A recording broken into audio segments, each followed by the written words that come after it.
Dosen, annyeonghaseyo. Sekarang kamu ada di podcast Bersuara, podcast eksklusif dari Wafik Nurha.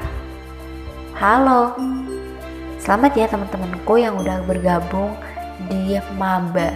Jadi maba di universitas negeri maupun swasta favorit kalian.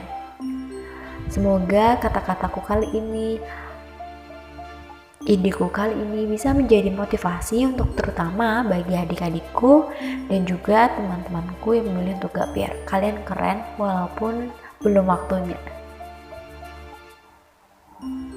Dek, sebelum kalian mendengarkan podcast ini, kakak mohon untuk menggunakan headset dan duduk sendirian di pojok, merenungi pendidikan kalian, khususnya kelas 12, yang dimana kelas 12 adalah jembatan dimana kita itu ibaratnya Sidratul Muntaha, dimana sangat tipis banget peluang untuk selamat masuk ke perguruan tinggi negeri.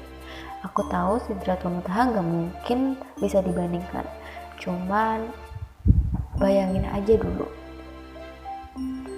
kalau SMP, SMA, SD kalian bisa pindah sekolah asal pindah aja, seragam masih sama, persyaratan juga gampang, PTN gak semudah itu untuk pindah. Kalian akan keluar uang banyak dan juga properti yang mungkin berbeda dari satu sama lain. Jadi aku akan cerita di sini agar kalian enggak menyesal di kemudian hari. Dek, kalau kalian hari ini masih ngerasain main ke mall, nonton bioskop, atau makan enak, beli barang yang branded atau mewah, ya aku tahu itu uangmu, tapi aku juga gak bisa ngelarang jangan beli itu terus. Kalau kalian mau upgrade diri kalian, mau good looking muka kalian, it's okay, tapi otak juga harus good looking. Waktu kalian main di bioskop sekarang, saingan di luar sana banyak banget teman-teman kalian di seluruh Indonesia yang mau masuk PTN negeri ataupun swasta yang kalian incar. Ya, meskipun kalian gak kenal, tapi itu termasuk saingan kalian. Saingan kalian bukan anak sekelas lagi, bukan sesekolah lagi, tapi seluruh Indonesia.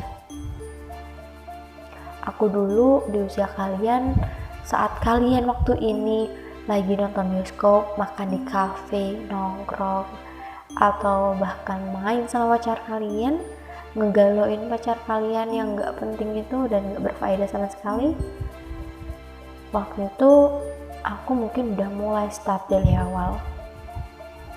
Saat kalian beli Starbucks, saat kalian heboh untuk beli iPhone terbaru ataupun HP iPhone, aku saat itu udah beli buku wangsit atau buku UTBK SKS yang menurut aku pre-ordernya itu 1 bulan. Jadi saat teman-teman senang-senang, aku udah mulai nyicil sedikit demi sedikit. Aku hafalin rumusnya, aku hafalin juga soalnya. Ya, saat teman-teman lagi nyiapin buku sekolah untuk semester baru, ajaran baru, aku udah punya itu. Aku gak perlu beli lagi karena aku udah punya. Dan justru pada waktu itu aku udah daftar kuliah di Politeknik Kesehatan Kemenkes Surakarta dan aku diterima.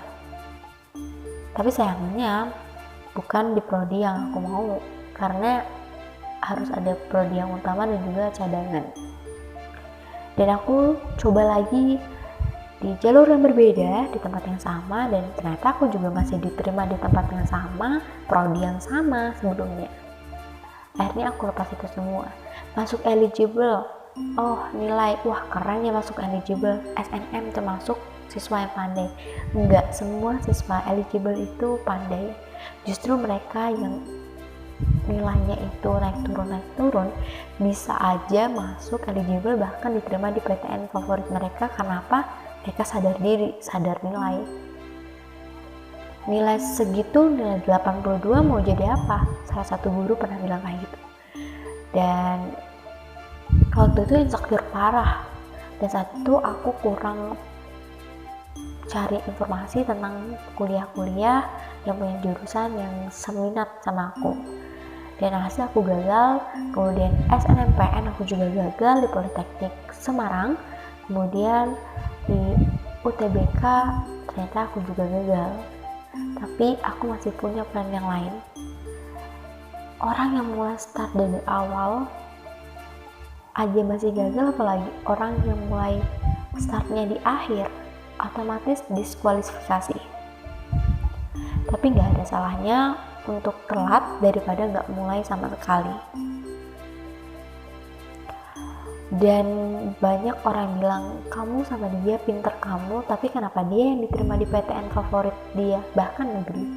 Aku akan jawab, siapa yang berjuang di awal sampai akhir itulah pemenangnya. Dari dulu udah makan rumus, udah makan soal, udah puas sama namanya gagal, dan ucapan semangat dari LTMPT ngebuat aku jadi hambar akan segala rasanya. Dan saat itu aku udah malas, dan aku cari plan B aku, yang ternyata aku diterima di plan B aku.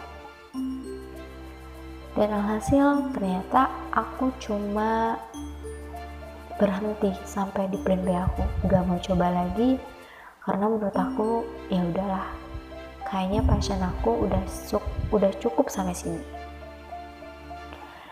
Jadi pikir lagi, karena dari semua cerita yang aku ungkapin hari ini ke kalian, masih banyak cerita lagi yang menghambat aku untuk tetap belajar.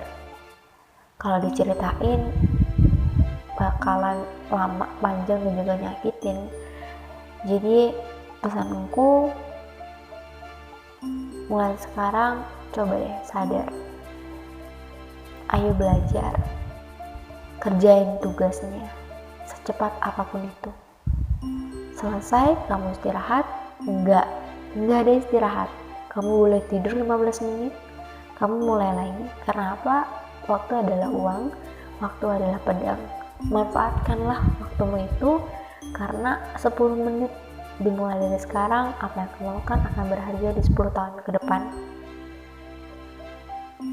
Umur gak ada yang tahu.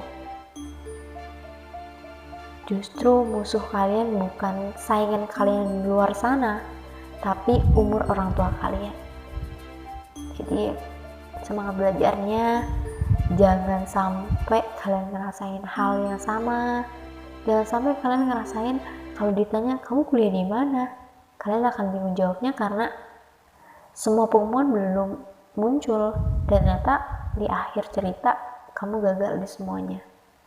Semoga nggak terjadi seperti itu ya, yaitu kalau kalian mulai belajar dari sekarang. Oh ya, kata-kata aku dari hari ini semoga jadi motivasi buat kalian. Kalau nanti kita ketemu lagi, aku akan bahas banyak banget tentang seputar SNMPTN, kemudian yang lainnya sepengetahuan aku. Jadi sampai sini dulu. Bye. Thank you for watching. Happiness day.